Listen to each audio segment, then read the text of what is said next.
कई जन्मों के सत्कर्मों के प्रयासों से आती है सहज अवस्था, सरल अवस्था। सरल हो जाना यानी अपने स्वभाव में टिकना, गुण अवगुणों से ऊपर उठ करके अपने सहज स्वभाव में टिकना, जहाँ गुण भी नहीं बचता और अवगुण भी नहीं बचते, जहाँ कोई विकार नहीं होते तो सद्विचार भी नहीं होते, वो सहज अवस्था, आपके स्वरूप की अवस्था। ये अवस्था सबसे उच्च कोटि की अवस्था है।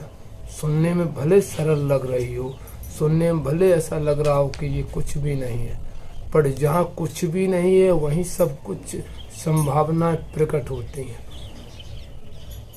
आपकी सहज अवस्था सबसे कीमती इस जीवन की अवस्था है।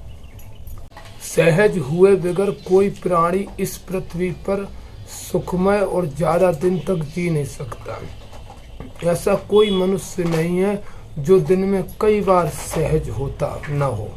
अब करना क्या है, इस सहजता में, इस सरलता में टिकना है, इसको अपना स्वभाव बनाना है। रियल में है तो आपका सहज ही स्वभाव। सारे उपद्रव आपकी सहजता छोड़ने के बाद होते हैं।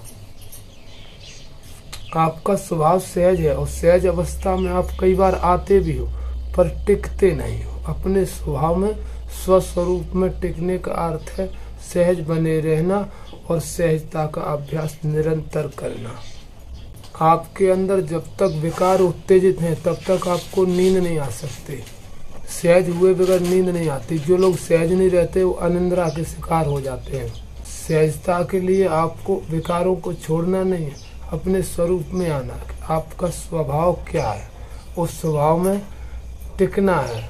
महापुरुष स्वभाव सिद्ध हो जाते हैं तो फिर बाहर से लगता है कि ये क्रोध कर रहे हैं, ये लोभी है, इनके अंदर मोह है, लगना अलग बात हो गई। अपने स्वभाव में टिकना ये बहुत ऊंची बात है। ये जरूरी नहीं है कि आपके सहज स्वभाव का सब दर्शन कर पाए, और दर्शन कराना भी काहे को है।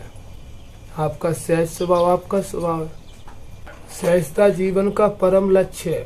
अगर परम लक्ष्य प्राप्त करना चाहते हो जिसके लिए आपका जन्म हुआ है, तो सहज हुए बगैर परम लक्ष्य प्राप्त नहीं हो सकता। आपके स्वरूप की जागृति, आप स्वरूप में टिकोगे तो आपके स्वरूप की जागृति आपके अंदर होगी, आपको स्वरूप का ज्ञान होगा, और स्वरूप से बाहर जाओगे तब तक भटकोगे, और भटकने के बाद में भी स्वरूप का ज्ञान हो जाए इसकी कोई गारंटी नहीं है। आपको स्वरूप का ज्ञान करना है, खुद का ज्ञान करना है। बाहर के ज्ञान में भी मत उलझो, बाहर की कथाओं में भी मत उलझो, बाहर की पूजा पाठ में भी मत उलझो।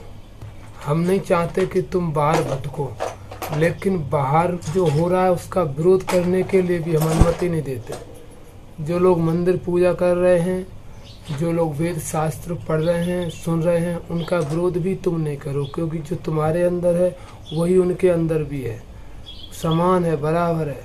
और शर्त ये है कि तुम स्वभाव में जगना चाहते हो, खुद को जानने का प्रयत्न कर रहे हो, वो दूसरी चीज़ें जानने का प्रयत्न कर रहे हैं, प्रयास कर रहे हैं।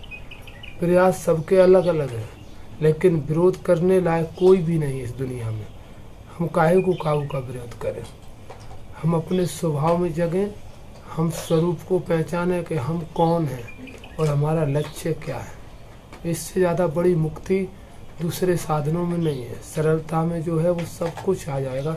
आप केवल अभ्यास करिए। अब उसी की सत्ता से हो रहा है, तो जब सब उसी की सत्ता से हो रहा है तो हम विरोध करने वाले, सपोर्ट करने वाले कुछ भी नहीं है।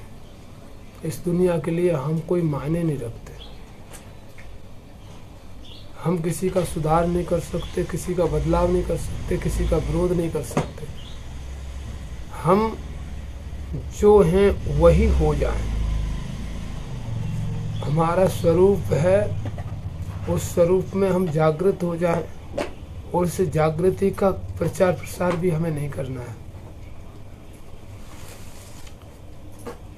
हमें अपने स्वरूप को देखना है कि मैं सांस भी नहीं हूँ। सांस आ रही है, जा रही है, ये मैं नहीं हूँ। एक दिन सांस भी आना जाना बंद हो जाएगी, तभी भी मैं रहूँगा। शुरुआती साधना भले हम सांस देखने की करें कि एक सांस आ रही है, बाहर जा रही है, आ रही है, लेकिन हम सांस तो नहीं है। हम साक्षी होकर दृष्टा होकर देख तो सकते हैं, लेकिन देखकर किसी चीज को निर्णय लेने में सक्षम नहीं है, और निर्णय लेने का अधिकार भी नहीं है। उसे परिणाम हम नहीं देंगे, परिणाम उसे प्रकृति देगी। तो जब प्रकृति परिणाम देगी तो उसके विषय में हमें सोचना भी क्यों है। हम सोचने से भी अपने सहज से दूर चले जाते हैं, अपनी अवस्था से दूर चले जाते हैं। जब हम किसी के विषय में सोचते हैं, जब हम किसी को अपने अंदर धारण करते हैं, तो हम अपने स्वरूप से दूर होंगे, तभी तो दूसरे को धारण करेंगे, तभी तो दूसरे को सोचेंगे। तो उस समय हमारा समय बर्बाद जाता है, वो उसका विशेष ध्यान रखना है।